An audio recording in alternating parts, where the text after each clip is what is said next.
بسم الله الرحمن الرحيم السلام عليكم ورحمة الله.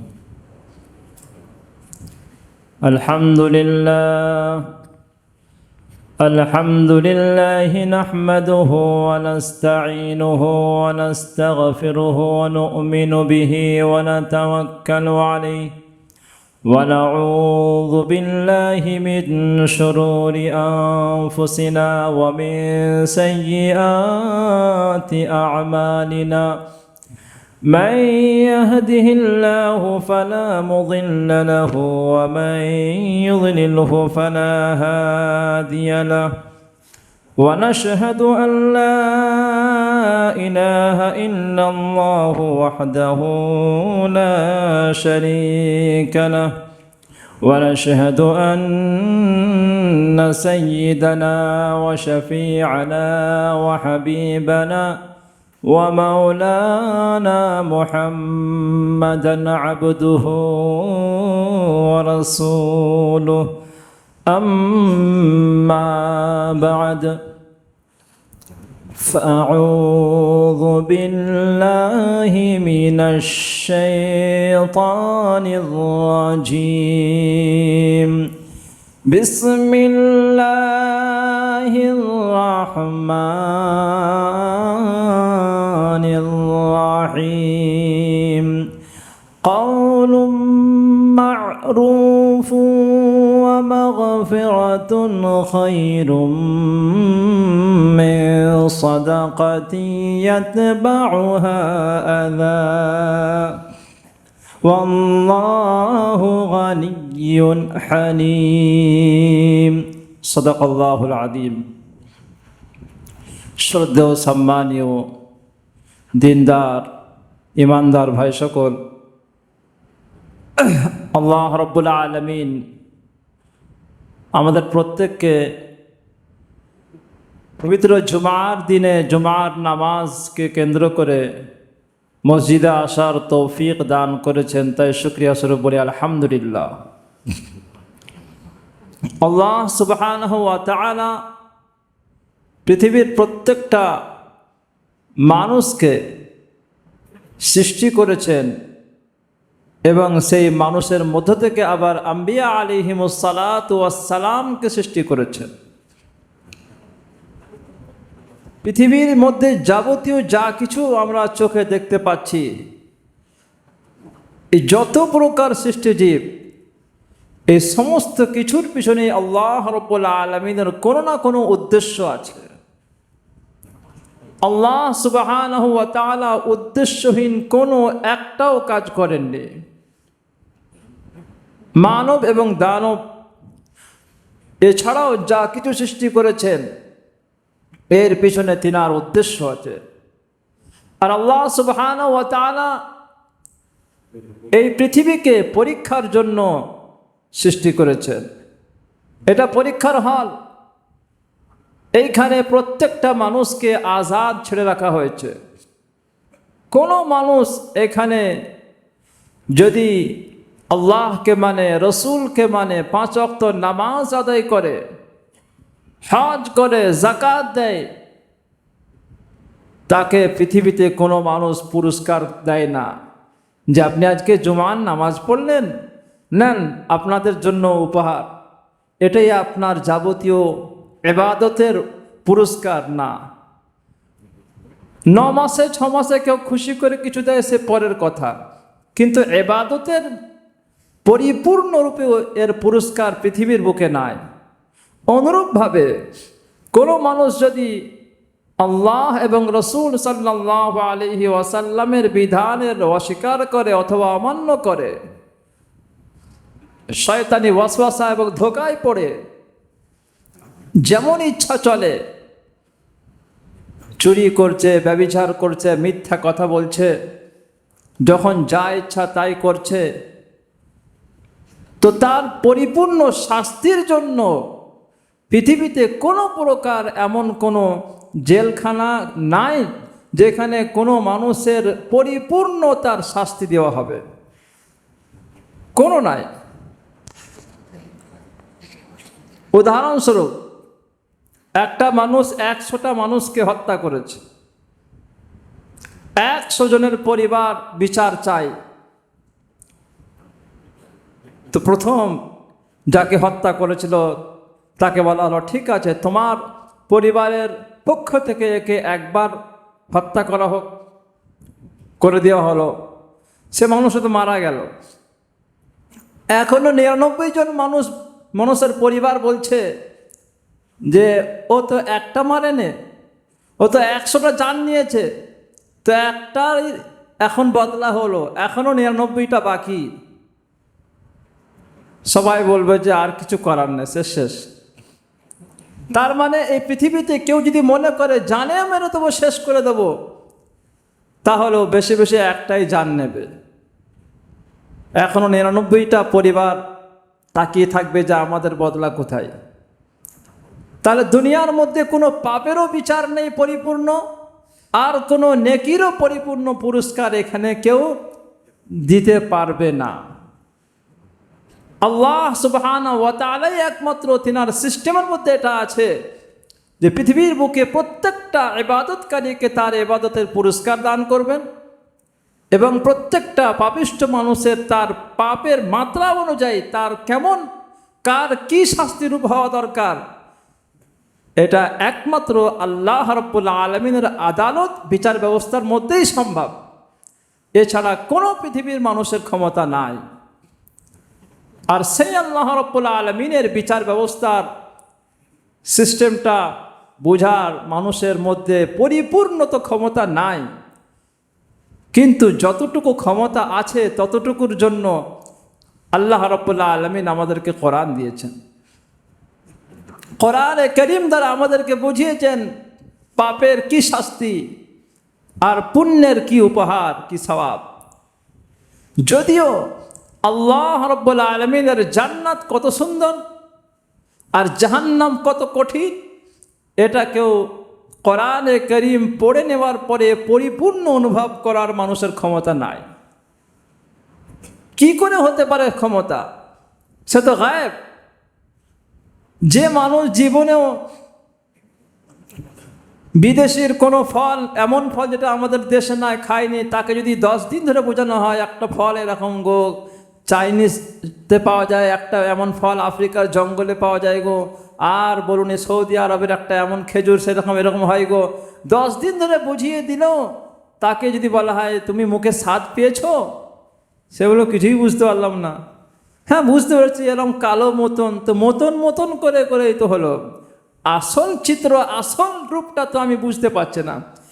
অথচ পৃথিবীর বুকে ওই জিনিসটা আছে, সে চাইলে যে কোনো প্রকারে সেটাকে আনতে পারে, আর চোখে দেখতে পারে, ফটো দেখতে পারে, তাও কিন্তু তার বাস্তব রূপ অনুভব করতে পারে না। তো কোরআন এবং হাদিসের যাবতীয় আল্লাহর পক্ষ থেকে নেকির পুরস্কার এবং গুনাহের যে শাস্তি, সেটা পরিপূর্ণ কেমন হবে সেটা তো আল্লাহই জানবেন। কিন্তু আল্লাহ রাব্বুল আলামিন আমাদেরকে আদেশ দিয়েছেন যে তোমরা তোমার যতটুকু ক্ষমতা ততটুকু কাজ করে যাও। শরীয়তের মধ্যে শুধুমাত্র নামাজ, রোজা, হজ আর ওযু ইত্যাদি এই কয়েকটি হুকুম বিধান দিয়েই শেষ, এরকম ব্যাপার নয়। আল্লাহ রাব্বুল আলামিন মানুষকে যেমন ধনসম্পদ দান করেন তেমন কেড়েও নেন, আর দুটোতেই পরীক্ষা। মালদার ধনী গণী মানুষকে আল্লাহ রাব্বুল আলামিন ধনসম্পদ দান করে তার পরীক্ষা নেন, এ খরচ করে কি করে না। প্রথম চান্সেই পরীক্ষায় খরচ করে কি করে না। দেখা যায় কিছু মানুষ খরচ করে না, নিজেও খায় না, কাউকে দেয়ও না, এ তো বখিল, কৃপণ। আবার দেখা যায় কিছু মানুষ খরচ করে, তাদের মধ্যে থেকে আবার দেখা যায় কেউ হালাল এবং জায়েজ রাস্তায় খরচ করছে, আর কেউ খাহেসাত, বিলাসিতা, মনের আকাঙ্ক্ষা পূরণ করার জন্য জায়েজ না জায়েজ, সুদ ঘুষ যত প্রকার হতে পারে কোনো পরোয়া না করে সেখানে সে টাকা ঢেলে যাচ্ছে। তাহলে এই দুই প্রকারই কিন্তু চোখের সামনে খরচ করছে, কিন্তু এক প্রকার খরচ করছে শয়তানের রাস্তায়, আর এক প্রকার মানুষ খরচ করছে আল্লাহ রাব্বুল আলামিনের রাস্তায়।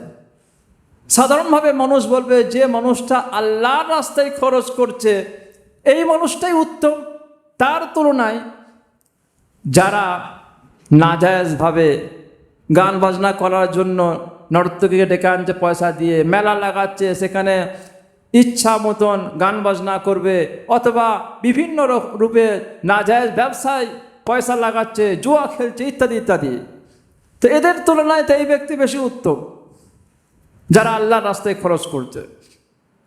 আবার এই যে আল্লাহর রাস্তায় খরচ করছেন এদের মধ্যে থেকেও আবার দুই প্রকার মানুষ। আল্লাহর রাস্তা চাই মাদ্রাসা হতে পারে, মক্তব হতে পারে, গরিব মিসকিন ইয়েতিম পিতাহারা সন্তান থেকে নিয়ে প্রত্যেকটা আল্লাহ এবং রসুলের বলা যে সমস্ত রাস্তায় নবী বলেছেন দিতে, আল্লাহ বলেছেন সেই পথে দিলেই সেটা আল্লাহর রাস্তা। এই যে সমস্ত মানুষ আল্লাহর রাস্তায় খরচ করছেন ইনারা আবার দুই প্রকার। এক প্রকার হচ্ছেন ইখলাসওয়ালা, আল্লাহকে সন্তুষ্টি করার জন্য, রাজি খুশি করার জন্য ইনারা খরচ করেন। আর এক প্রকার হচ্ছে যারা রিয়াকার, লোক দেখানি। তো আল্লাহ সুবহানাহু ওয়া তাআলা সূরা বাকারার মধ্যে যে আয়াতটা আপনাদের সামনে পেশ করেছি, এই আয়াতের মধ্যে আল্লাহ রাব্বুল আলামিন রিয়াকারীদের সম্পর্কে, যারা খরচ তো আল্লাহ রাস্তায় করছে কিন্তু লোক দেখানোর কারণে, মানুষ দেখবে, মানুষ খুশি হবে, মানুষ কিছু বলবে, তাদের সম্পর্কে এখানে আলোচনা করেছেন। আবার যারা রিয়াকারী তারা আবার দুই প্রকার। এক প্রকার লোক দেখিয়ে দেয়, বাকি কিছু করে না। আর এক প্রকার রিয়াকার তারা যারা ফকিরকে, গরিবকে, আত্মীয় স্বজনকে তার বিপদে সাহায্য তো করে, আর পরবর্তীকালে আশা রাখে এ যেন আমার অনুগত্য স্বীকার করে, এ যেন আমার কথা মেনে চলে।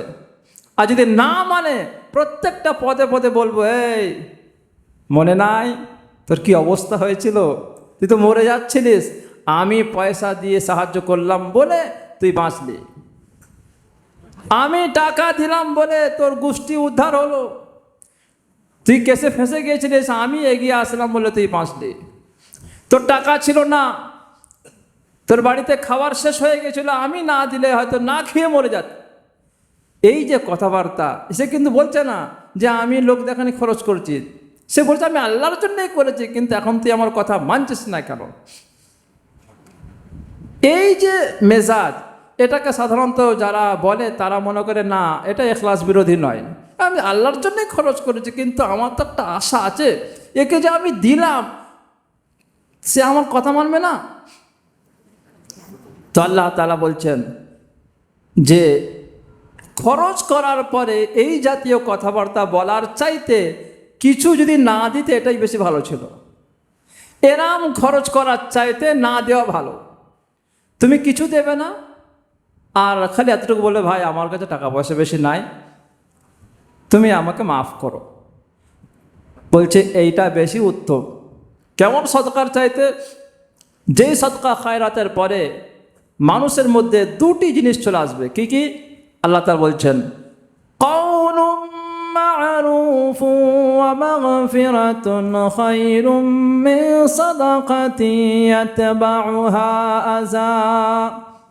এই আয়াতের মধ্যে আল্লাহ রাব্বুল আলামিন বলেছেন, ভালো কথা বলা, শান্তভাবে অসহায় মানুষের বিপদের সময় বলে দেওয়া যে আমার কাছে এখন নাই, পরে আসবেন, বা আমি দিতে পারবো না, এই প্রকার ভালো কথা বলা বেশি উত্তম এমন সদকার চাইতে যে সদকার পরবর্তী সময়ে সেই মানুষটাকে, যার প্রতি আপনি কৃপা করেছেন, দয়া করেছেন, তাকে আপনি কষ্ট দেবেন।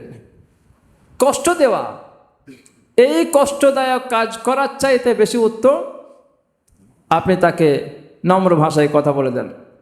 অনেক সময় আমরা বলি, কোনো ফকির, কোনো ভিখারি মানুষ এসছে, আমরা বলি যে আরে তুমি তো এখন হাট্টা কাট্টা যুবক, তুমি যাও, তোমাকে ভিক্ষা দেবো না, লজ্জা পায় না ভিক্ষা করতে, ইত্যাদি ইত্যাদি আমরা কথা বলে থাকি। তো আমাদের উচিত যে তাদেরকে এই প্রকার কথা না বলা। হতে পারে সে এমন মুসিবতে পড়েছে যে তার বাড়ির এমন পরিস্থিতি যে সে হয়তো কোনো জায়গায় ছুটতেও পারছে না বাড়ির মানুষের কারণে বা অন্য কারণে। তো আল্লাহ তাআলা বলছেন ইয়াতবাউহা আযা, যে সাদকার পরে কষ্ট হবে এই কষ্ট দেওয়ার চাইতে ভালো কথা বলাই বেশি উত্তম। আল্লাহ তাআলা বলছেন ওয়াল্লাহু গানিয়্যুন হালিম, আল্লাহ তাআলা বড় বেনিয়াজ। আল্লাহ তোমাদের সাদকা তোমাদের খয়রাতের মুখাপেক্ষী নন।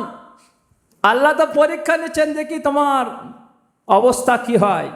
আর আল্লাহ দিয়েও পরীক্ষা নিতে পারেন, কেড়ে নিয়েও পরীক্ষা নিতে পারেন, দুটোই পরীক্ষা। দিয়ে তো পরীক্ষা হয় দেখি কতটা শুকরিয়া আদায় করে, আর শুকরিয়ার মধ্যে একটা হচ্ছে আল্লাহর হক ইখলাসের সঙ্গে আদায় করা। আর কেড়ে নিয়েও পরীক্ষা দেখি এখন কি বলে, এখনই কে বলে আলহামদুলিল্লাহ, নাকি এখন উঠতে বসতে বলে হায় আমার সর্বনাশ হয়ে গেছে, হায় আমার অমুক পয়সা মেরে নিয়েছে, হায় আমার কি অবস্থা, সব ডাউন হয়ে গেছে, হায় আল্লাহ দোয়া কবুল করছে না। কত দোয়া, কত সদকা, কত তাহাজ্জুদ ইশরাক, কত পড়ে পড়ে হায়রান, তাও কিন্তু উন্নতি হচ্ছে না। যেন মনে হচ্ছে সদকা আর নামাজ রোজা এখন অবতীর্ণ হয়েছে টাকা পয়সা বাড়ানোর জন্য। সে এত নামাজ পড়ে লাস্টে বলছে যে কিছুই হলো না। তার উদ্দেশ্যই মনে হচ্ছে নামাজ রোজা সদকার উদ্দেশ্য কি আমার বেশি বেশি টাকা আসুক, ফেতনার জিনিস বেশি আসুক।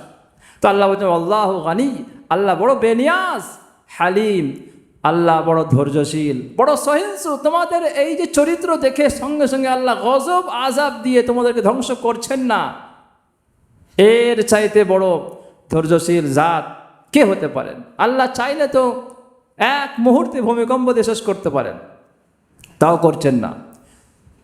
পরবর্তী আয়াত আল্লাহ তাআলা বলছেন যে এই জাতীয় সদকাকে বলা হয় বাতিল সদকা।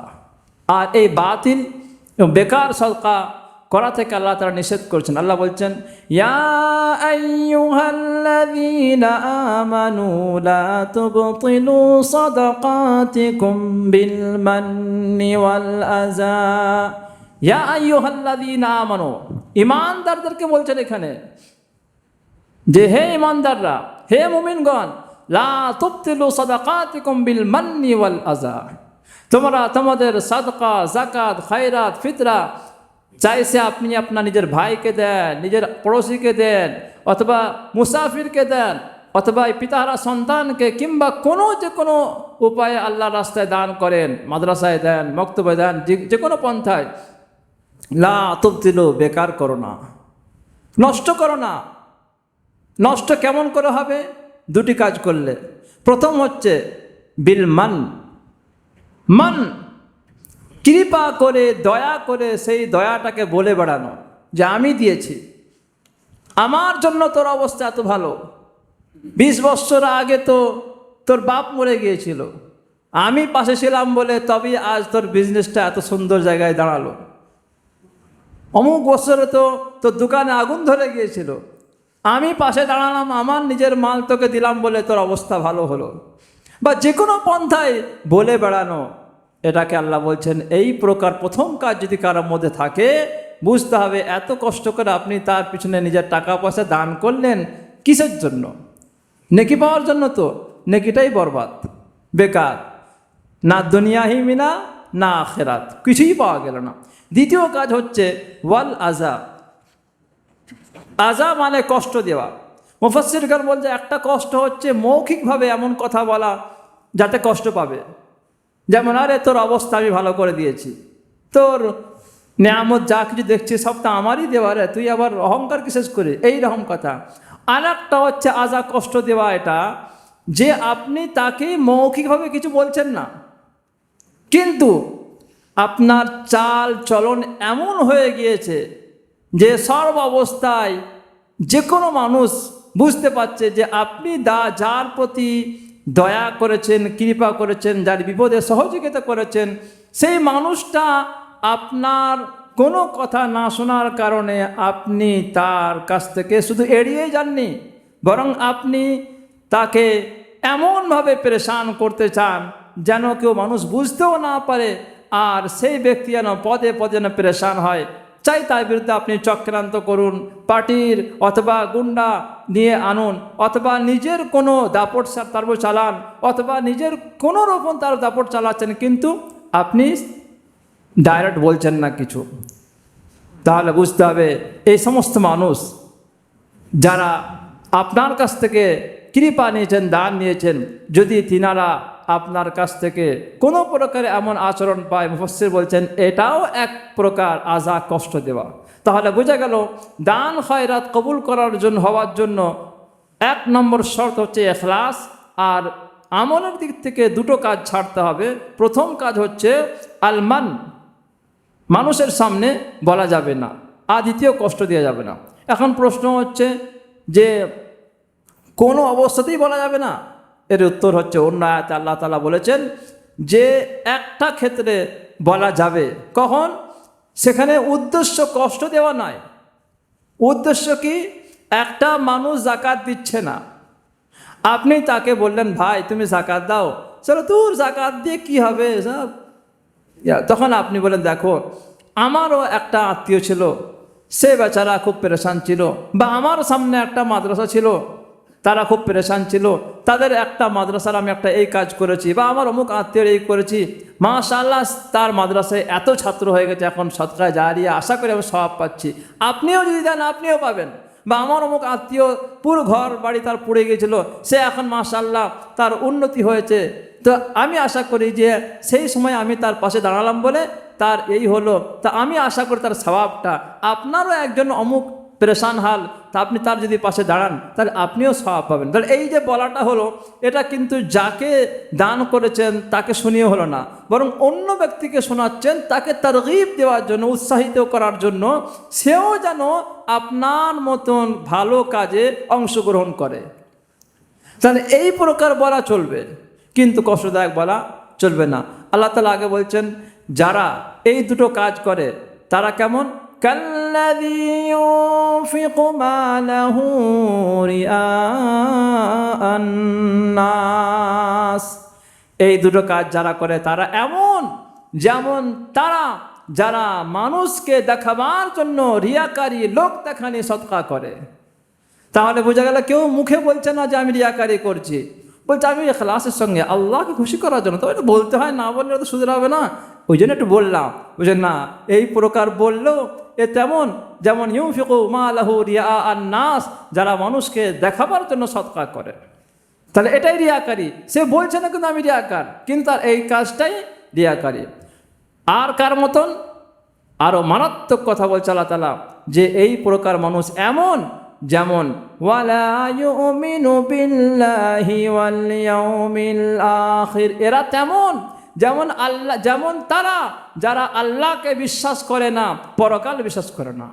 এত সাংঘাতিক। কেন? যে ব্যক্তি পরকালের প্রতি অটুট বিশ্বাস রাখবে, সে ভাববে কোনো প্রকার যেন আমার এই দানের নেকি নষ্ট না হয়ে যায়, কেন আমাকে এখানে বাঁচিয়ে আল্লাহর দরবারে ইখলাসটুকু বাকি রাখলেই সেই জায়গায় পুরস্কার পাবো। নাহলে মাথার ঘাম পায়ে ঝরানো টাকাটা ভালো রাস্তায় দিলাম, আবার সেখানেও পুরস্কার পেলাম না, এটা কেমন? তো সে সর্বাবস্থায় চাইবে যে আমার সদকাটা যেন বাকি থাকে। আর যার বিশ্বাস নাই পরকালের প্রতি, সে মনে করবে দুনিয়া তো এমনি, আর এই দুনিয়া শেষ তো সব শেষ।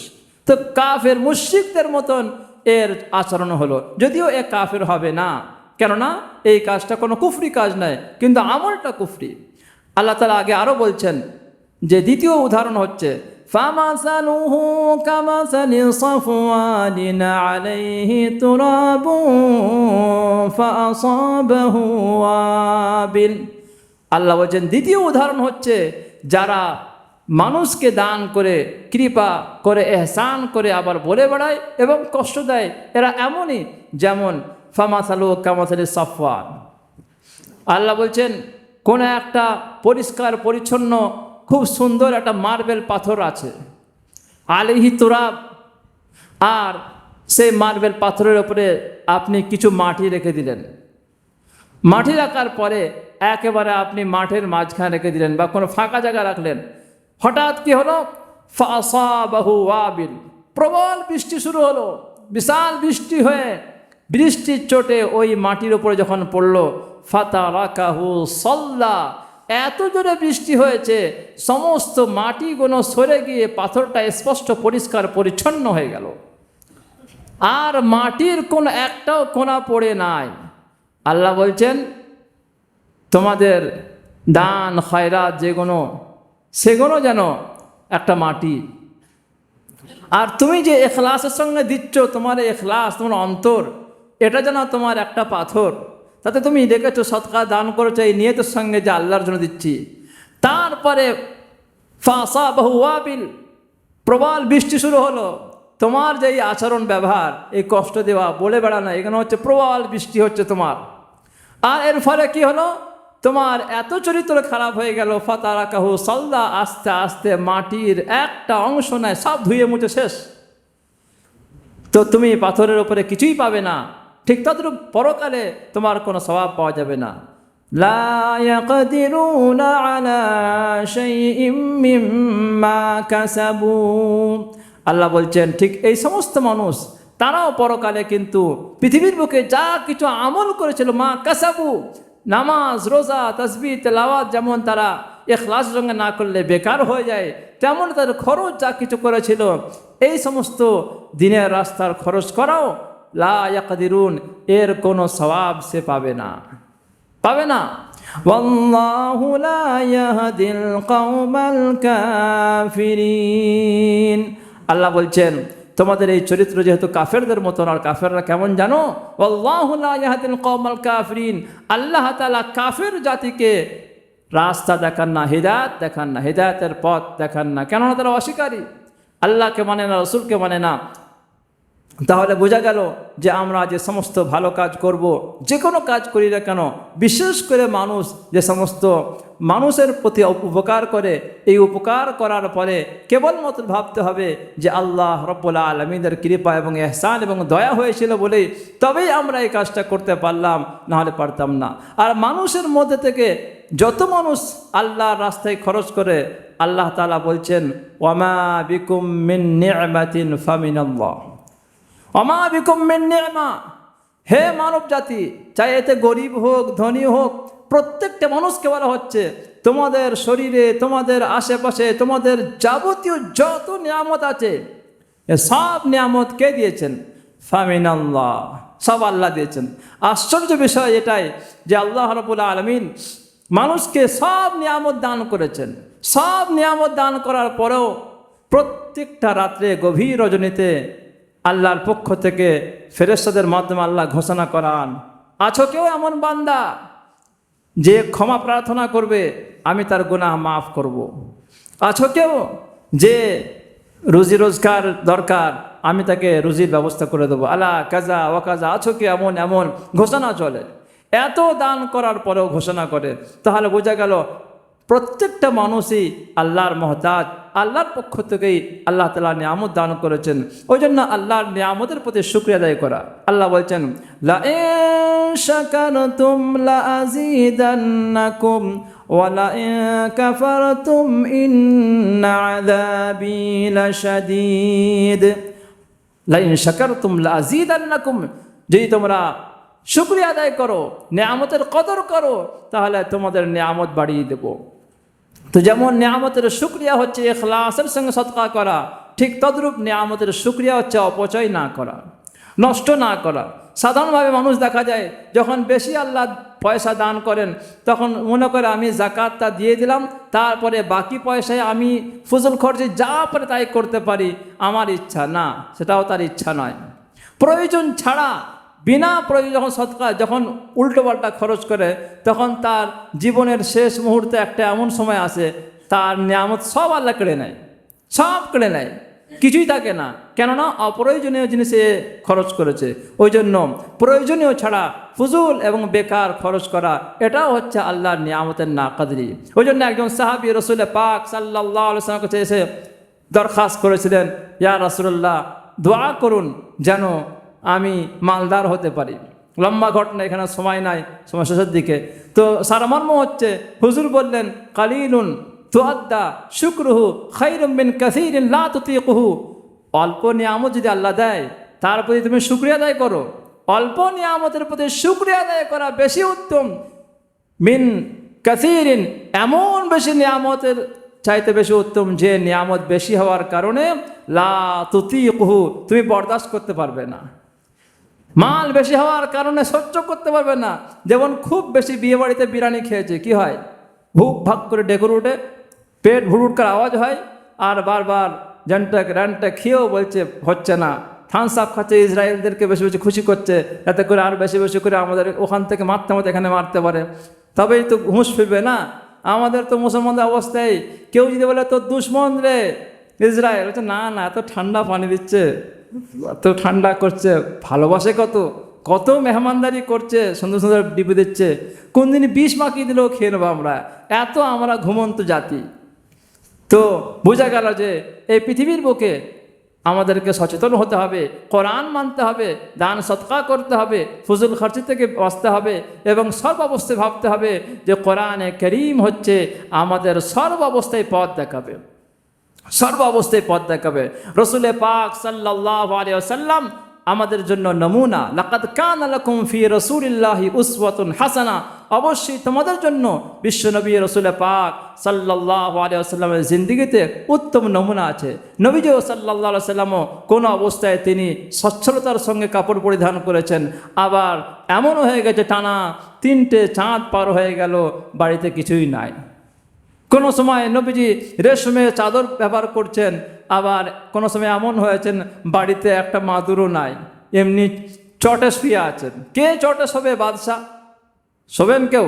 হ্যাঁ, এখন ভিখারি শোয় না চটে, সেও খুঁজে বেড়ায় কোথায় স্টেশনে একটা পাথর মতন পরিষ্কার আছে। আর তো নবীজি তো আমাদের সরকারের দুই জাহানের বাদশাহ ছিলেন, কিন্তু তিনি প্র্যাকটিক্যাল দেখে দিয়ে গেছেন যে জীবনটা কেমন চালাতে হয়।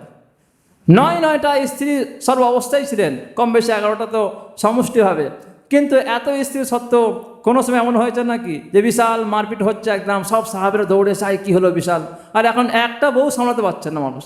হ্যাঁ, খালি তালাক, খালি তালাক, খালি ঝামেলা, খালি অশান্তি। মানে আমাদের কত চরিত্র খারাপ হয়েছে দেখতে গেলে এটাই বোঝা যায় যে হুজুর 9টা স্ত্রী নিয়ে সামলে দিলেন, সেই একই নারী জাত, এও নারী এও নারী, কিন্তু আমাদের কেন? বউ বলে আরও টাকা দাও, আরও এই সব যত খরচ। ওই জন্য এই ফিতনা হচ্ছে এই যুগের। নবীজি বলেছেন মুসা আলাইহিস সালামের যুগের ফিতনা হচ্ছে বাছুর, গরুর বাছুর, আর এই আমার উম্মতের ফিতনা হচ্ছে টাকা, মাল, সম্পদ, যত ফিতনার জ্বরে। ওই জন্য আমাদেরকে এই ফিতনায় মাল, এইটা সর্বাবস্থা ফিতনা নয়। যে নিয়মে আল্লাহ তাআলা বলেছেন সেই নিয়মে যদি কেউ আল্লাহর পথে দান করে, তাহলে এটা তার ইহজগৎ পরজগতের কামিয়াবির রাস্তা খুলে দেবে। আবার এটাকেই আবার অপব্যবহার করলে কিন্তু আবার খারাপই হবে। তাই ইনশাআল্লাহ আমরা প্রত্যেকেই চেষ্টা করবো, ইনশাআল্লাহ আল্লাহর যে সমস্ত হক আছে আদায় করব। আল্লাহ আমাকে আপনাকে সকলকে এ সমস্ত কথার প্রতি আমল করার তৌফিক নসিব করুক। ওমা আলাইনা ইল্লাল বালাগ।